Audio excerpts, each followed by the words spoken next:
This is The Process Shot. I'm Michael, I've lost track of time, and I've seen After Hours, a black comedy from 1985 directed by Martin Scorsese.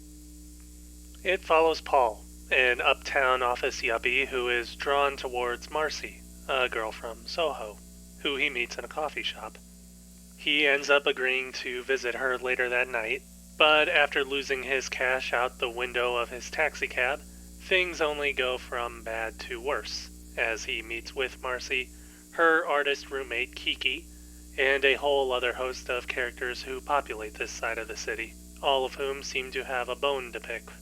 Paul's goals end up changing from seeing a girl, to just trying to get a ride home, to escaping the city with his life. The plotting of After Hours is paced a bit slow, but in a way which adds tension to the ongoing events as they increase in absurdity and the stakes against Paul grow more and more dangerous.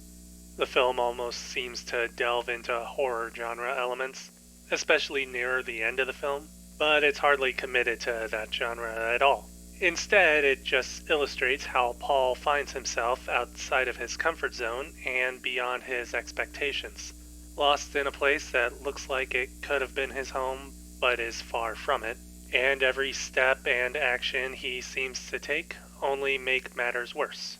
He is essentially an outsider, but from the start he all but outright rejects that notion, growing irate with others as they seem to keep him from leaving, and then fearful when he realizes they don't want him to leave. It isn't until he lets go of everything he has, or has that all taken away from him by others, that he's further able to let go of that fear and simply let Soho wash over him.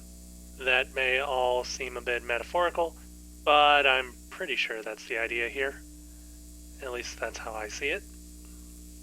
In any case, the film definitely has a personal touch and style in its cinematography and editing. The camera works to hint at or hide information from the audience and Paul himself, offering glimpses at times but never giving it away until it's the best time to do so, with cuts further playing into this to suggest that an item may or will be important later on. Sound design also helps with this, keeping people audible even when Paul is ignoring them, to foreshadow later events, or even using other sounds within the city to hint at other ongoing events. After Hours even uses the traditional thunder and lightning to suggest that something's about to go down. The film's general art design is also pretty interesting, giving each individual location a unique appearance that is able to differentiate the various places that Paul visits, but still remains something wholly unified outside of just being in Soho. Overall, After Hours is an excellent film, with a premise and story that is executed masterfully and creatively, a visual style that keeps the viewer engaged with what they see happening, and a pacing that refuses to let them go once they're hooked. The movie is able to blend a comedy of errors with tension and terror, and as events continue to build upon themselves, even when the film ends, you may not be sure that the story is actually over, and for some, you may not even want it to end at all.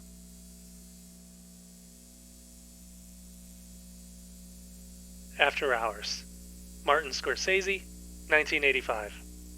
4.5 stars. I recommend it for sure.